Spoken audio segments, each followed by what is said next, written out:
नमस्ते साथियों, आप देख रहे हैं प्रपत्र विद्यार्थियों के विषयवार प्राप्तांकों की प्रविष्टि के लिए।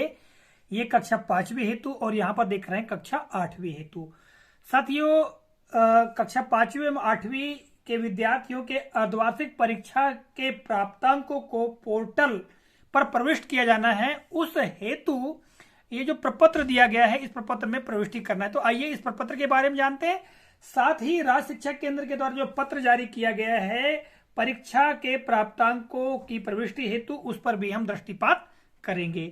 तो जैसा कि आप देख पा रहे हैं, सबसे ऊपर यह कक्षा 5वीं के लिए प्रपत्र दिया गया है प्राप्तांकों की प्रविष्टि हेतु। इसके जो खंड दिए गए हैं, तो खंड क्या है? क्रमांक।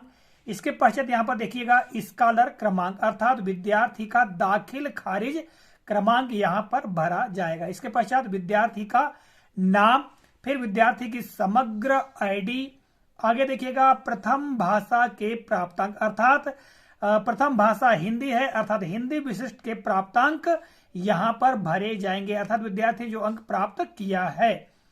इसी तरह आगे देखिएगा यहाँ पर द्वितीय भाषा के प्राप्तांक। द्वितीय भाषा विशेष तौर से विद्यार्थियों के लिए अंग्रेजी है, तो अंग्रेजी विषय के प्राप्तांक यहाँ पर भरे जाएंगे। इसके पश्चात यहाँ पर अतिरिक्त वैकल्पिक भाषा के प्राप्तांक, यदि विद्यार्थी के द्वारा कोई अतिरिक्त विषय लिया गया है तो उसके प्राप्तांकों को भरा जाएगा। प्रायः प्राथमिक शालाओं में अतिरिक्त वैकल्पिक भाषा का चयन नहीं किया गया विद्यार्थियों के द्वारा, तो यहाँ पर ऐसी स्थिति में रिक्त स्थान ही रखा जाएगा। इसके पश्चात देखिएगा यहाँ पर गणित या संगीत विषय के प्राप्तांक, यानी जिन विद्यार्थियों का गणित विषय है, ठीक है, तो वैसे तो प्रायः गणित विषय ही है, तो गणित के प्राप्तांक यहाँ भरे जाएंगे। यदि जिन विद्यार्थियों ने संगीत विषय लिया है गणित के स्थान पर, तो यहाँ पर संगीत के अंक भरे जाएंगे। इसके पश्चात पर्यावरण अध्ययन के प्राप्तांक, यानी पर्यावरण अध्ययन जो है उस विषय के प्राप्तांक यहाँ पर भरे जाएंगे। तो इस तरह से हम इस प्रपत्र में अंकों की पूरी प्रविष्टि कर लेंगे। यदि विद्यार्थियों की संख्या अधिक है तो इस तरह का दूसरा प्रपत्र हम तैयार कर लेंगे और सारे विद्यार्थियों के प्राप्तांकों की प्रविष्टि कर लेंगे। इसी तरह कक्षा 8वीं के लिए भी यहाँ पर प्रपत्र दिया गया है। जैसा कि आप देख पा रहे हैं, समान ही यहाँ पर खंड दिए गए हैं। जैसे कि आप देख पा रहे हैं, क्रमांक, स्कॉलर क्रमांक, विद्यार्थी का नाम, समग्र आईडी। फिर इसके पश्चात प्रथम भाषा के प्राप्तांक, अर्थात हिंदी विशिष्ट के प्राप्तांक। प्रायः विद्यार्थियों की प्रथम भाषा हिंदी विशिष्ट ही है, तो यहाँ पर प्रथम भाषा हिंदी के प्राप्तांक होंगे।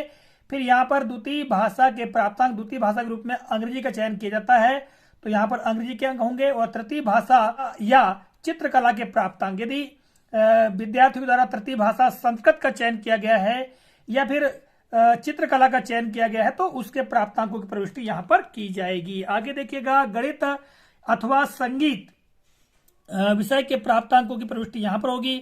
फिर आगे देखिएगा यहाँ पर विज्ञान विषय के प्राप्तांकों की प्रविष्टि और फिर सामाजिक विज्ञान विषय के प्राप्तांकों की प्रविष्टि यहाँ पर होगी। तो इस तरह से यहाँ पर प्राप्तांकों की प्रविष्टि कर ली जाएगी। और जैसा कि मैंने पूर्व में ही बताया, यदि विद्यार्थियों की संख्या अधिक है तो हम इसकी फोटो का भी करा सकते हैं, या अतिरिक्त खंड खींच करके विद्यार्थियों की संख्या के आधार पर अतिरिक्त जो कॉलम है वो बना करके हम सारे अंकों की प्रविष्टि कर सकते हैं। तो साथियों, ये था प्रपत्र। आइए अब हम राज्य शिक्षा केंद्र के पत्र का अवलोकन करते हैं।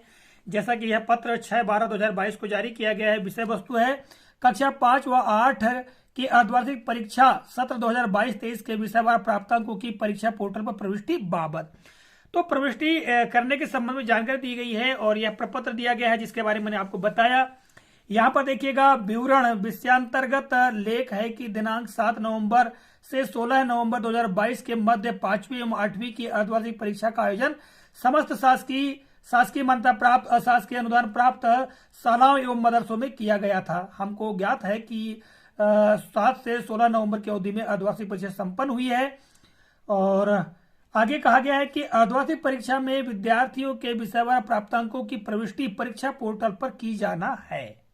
आगे कहा गया कि परीक्षा पोर्टल पर प्राप्तांकों की प्रविष्टि की सुविधा की दृष्टि से प्रारूप संलग्न है। साथियों, जिस हम प्रपत्र यानी प्रारूप की चर्चा कर रहे थे, जिसके बारे में आपको बताने का प्रयास किया, ये प्रारूप इस पत्र के साथ में संलग्न किया गया है। इसके बारे में हम जान चुके हैं। और आगे कहा गया है कि निर्धारित प्रपत्र में विद्यार्थियों के अंकों की प्रविष्टि के पूर्व तैयारी के समय की बचत होगी तथा इससे त्रुटियों की संभावना भी नहीं रहेगी। तो साथियों, इसे हमको पहले ही तैयार कर लेना है ताकि जब हमको प्रविष्टि करनी होगी पोर्टल पर तो किसी प्रकार की त्रुटि या गलती ना हो। तो साथियों, इस वीडियो के माध्यम से यह महत्वपूर्ण जानकारी आप तक हमने प्रेषित की है। आशा करता हूं जानकारी आप लोगों को उपयोगी लगी होगी। यदि कोई प्रश्न हो तो आप कमेंट बॉक्स में कमेंट करें। मिलेंगे अगले कालखंड में, तब तक के लिए जय हिंद।